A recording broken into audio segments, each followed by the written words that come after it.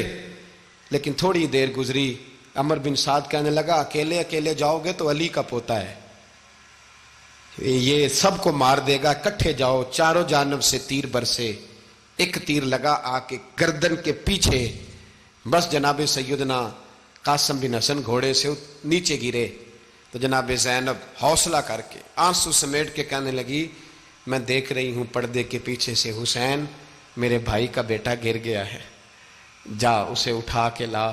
حضرت امام حسین ان کو اٹھا کے لائے تو امام حسین نے سینے سے لگایا ہوا تھا تو ان کے پیر، ان کا قد لگتا تھا امام حسین سے زیادہ ہے، اٹھا کے لایا، لٹا دیا گیا۔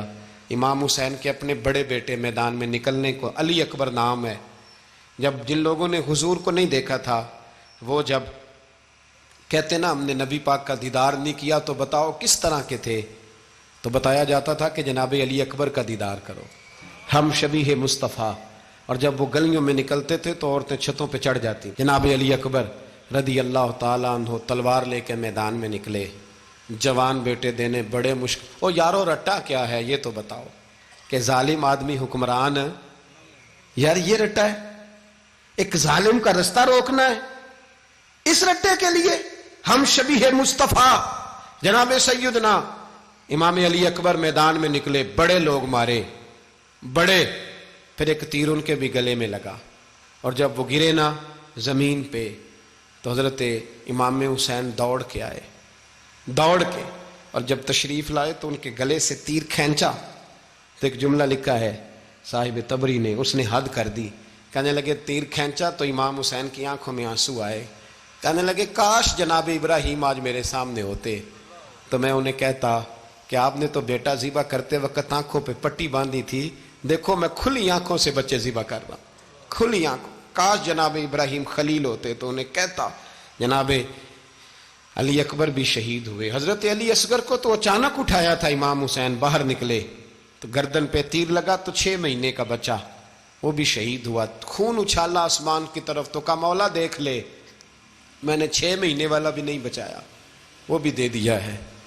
پھر حضرت عباس کو بیٹیوں نے کہا کہ اب نہ، کچھ کہتے ہیں پہلے شہید ہوئے، کچھ نے لکھا بعد میں، کہ اب ہم سے پانی کے بغیر نہیں رہا جاتا. تو جناب عباس پانی کا مشکیزہ لے کے نکلے باہر، ایک ہاتھ کٹا، دوسرے پہ مشکیزہ وہ بھی کٹا، پھر پانی تو بھر لیا تھا لا نہ سکے، پھر گردن کٹی تو شہید ہوئے.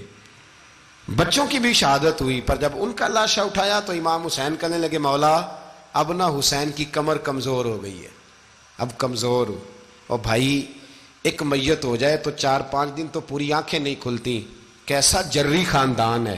تھوڑی دیر گزری تو امام علی مقام نے پٹکا باندھا، سر پہ دستار باندھی، مولا علی کی تلوار پکڑی، نبی پاک کا امامہ باندھا اور گھوڑے پہ سوار ہوئے تو کہنے لگے زینب گھر تیرے حوالے اور میں اللہ کے حوالے، گھر تیرے حوالے اور میں. اور پھر امام حسین نکلے، امام علی مقام نکلے. راوی کہتے ہیں کہ یہ جلوہ پہلے بھی بڑے سونے تھے، پر آج جو رنگ دیکھا وہ کبھی نہیں دیکھا. کیا انداز تھا، جدھر جاتے نعرہ لگاتے تو حد ہو جاتے.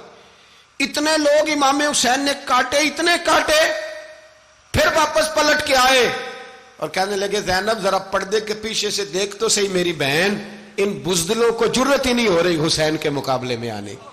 ایک دوسرے کو دھکا دیتے، تو جا تو جا. پھر اکٹھے وار ہوئے. یہ کون ہے کٹا ہوا، لباس ہے پھٹا ہوا، یہ بال یقین حسین ہے، نبی کا نور عین ہے. پھر چاروں جانب سے تیر برسے تو امام علی مقام چونکہ نماز کا وقت ہو گیا تھا، اترے گھوڑے سے، خون بہ رہا تھا، گرم ترین ریت سے تیمم کیا، سر سجدے میں رکھا. اور جب شمر آپ کی گردن کاٹنے لگا تو کہنے لگے ٹھہر جا ذرا رب سے ایک بات کر لینے دے. اور پھر بولے امام حسین، کہنے لگے مالک تو اب بتا کہ حسین سے راضی ہے کہ ناراض ہے، تو بتا. تو پھر ایک آواز آئی، یا ایتھا النفس مطمئنہ ارجعی الی ربک راضیۃ مرضیہ. فرمایا نفس مطمئنہ واپس آ جا، تو اللہ سے راضی ہے، اللہ تجھ سے راضی. امام حسین وہاں شہید ہو گئے. اب یہ قافلہ امام حسین کا سر کاٹ، ذرا دیکھنا غور کرنا، سر کاٹ کے نیزے پہ رکھا ہے، جسم کربلا میں پڑا ہے. عورتوں کو گھوڑوں پہ بٹھا کے لے جایا گیا یزید کے دربار میں.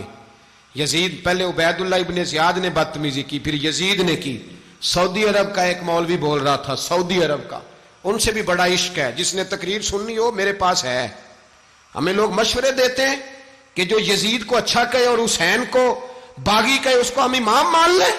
اس بے شرم بے حیا کو جو نبی پاک کے گھرانے کے بارے میں بکے اسے امام. سعودی عرب میں مسجد نبی میں درس دینے والا جس نے تقریر سننی ہو میرے پاس ہے.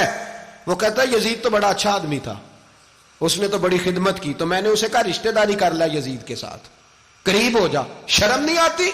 آج بھی نبی پاک کا دل دکھاتے ہو، حیا نہیں آتی، خیال نہیں آتا.